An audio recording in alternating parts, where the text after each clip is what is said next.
पुदीने की चटनी। सास बहू की अनोखी कहानी। छोटे से गांव में सजीव और रमा की शादी को हुए सिर्फ 3 महीने ही हुए थे।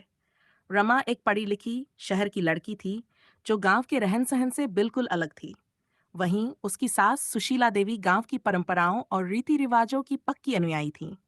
दोनों के विचार और तरीके इतने अलग थे कि हर दिन किसी न किसी बात पर बहस हो जाती। एक दिन सुबह सुबह रसोई से तीखी बहस की आवाज आई। रमा, ये कैसी चटनी बनाई है तुमने? पुदीने की चटनी तो ताजी और तीखी होनी चाहिए, सुशीला देवी ने गुस्से में कहा। माँ जी, मैंने तो रेसिपी देखकर बनाई थी। अगर आपको ठीक नहीं लगी तो आप सिखा दीजिए, रमा ने थोड़े शांत लेकिन तीखे स्वर में जवाब दिया। सीखने का मतलब है ध्यान लगाना, और तुम्हें तो शहर के नखरे दिखाने से फुर्सत ही नहीं। रमा को यह सुनकर बुरा लगा। वह चुपचाप रसोई से बाहर चली गई। उसे महसूस हुआ कि उसके और सासू माँ के बीच दूरियां बढ़ती जा रही हैं। दूसरे दिन गांव में एक बड़ा त्योहार था। सुबह सुबह ही सुशीला देवी ने पूरे घर को त्योहार के हिसाब से सजाने और पकवान बनाने की तैयारी शुरू कर दी। रमा भी मदद के लिए आगे आई, लेकिन सुशीला ने उसे ज्यादा काम करने नहीं दिया। चटनी मैं खुद बनाऊंगी, ये मेरा काम है, सुशीला ने सख्ती से कहा। रमा चुपचाप सब देख रही थी, लेकिन उसने ठान लिया कि वह इस चटनी का राज समझकर ही रहेगी।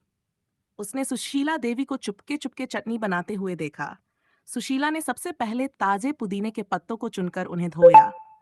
फिर उसने तवे पर धीमी आंच पर हल्का सा भूनकर उसमें हरी मिर्च, अदरक, लहसुन और नमक डाला। इसके बाद उसने सिलबट्टे पर इन्हें पीसना शुरू किया। पिसाई करते हुए वह बार बार अपनी माँ की बातें याद करती जा रही थी। पुदीने की चटनी सिर्फ मसाले का स्वाद नहीं होती, इसमें प्यार और धैर्य का स्वाद भी होता है। प्यार का पहला कदम। त्योहार का खाना तैयार था। जैसे ही चटनी मेज पर आई, रमा ने उसकी खुशबू से ही समझ लिया कि इसमें कुछ खास है। उसने पहली बार उस चटनी का स्वाद चखा और फिर सासू माँ की तरफ देखा। माँ जी, ये चटनी सच में लाजवाब है।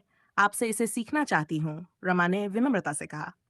सुशीला देवी ये सुनकर थोड़ी नर्म पड़ी। अगर तुम्हें सच में सीखना है तो कल सुबह मेरे साथ आना। मैं तुम्हें दिखाऊंगी कि असली स्वाद कैसे आता है, सुशीला ने मुस्कुराते हुए कहा। सिलबट्टे की दोस्ती। अगले दिन रमा ने जल्दी उठकर सुशीला के साथ बगीचे से पुदीने के पत्ते तोड़े। दोनों ने मिलकर उन्हें साफ किया और फिर चटनी बनानी शुरू की। इस बार रमा ने सिलबट्टे पर चटनी पीसी। धीरे धीरे सिलबट्टे की आवाज के साथ सास बहू के बीच की दूरियां भी कम हो रही थीं। मां जी, मैं सोचती थी कि आप मुझसे नाराज रहती हैं, रमा ने हिम्मत जुटाकर कहा। नाराज नहीं बेटा, मैं बस चाहती थी कि तुम इस घर को अपना समझो। सिलबट्टे की ये चटनी सिर्फ स्वाद का मामला नहीं, बल्कि घर की परंपरा का हिस्सा है। जब तुम इसे अपनाओगी तो अपनेपन का एहसास खुद होगा, सुशीला ने उसे समझाया। संबंधों की मिठास।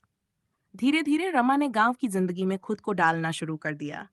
वह सुशीला देवी से नई नई चीजें सीखने लगी और बदले में उन्हें आधुनिक तरीकों से परिचित कराती। अब रसोई सिर्फ चटनी बनाने की जगह नहीं रही, बल्कि सास बहू के बीच की दोस्ती का एक अटूट हिस्सा बन गई। पुदीने की चटनी अब सिर्फ खाने का स्वाद नहीं बढ़ाती थी, बल्कि हर बार इसे बनाते समय सास बहू के बीच के रिश्ते की मिठास और गहराई को भी याद दिलाती थी। निष्कर्ष। पुदीने की चटनी ने सास बहू के बीच का रिश्ता बदल दिया। यह कहानी हमें यह सिखाती है कि चाहे रिश्ते कितने भी जटिल क्यों न हो, प्यार और समझदारी से उन्हें मिठास और अपनापन दिया जा सकता है। जब हम दूसरों की भावनाओं और परंपराओं को समझने की कोशिश करते हैं, तो दूरी भी नजदीकी में बदल सकती है।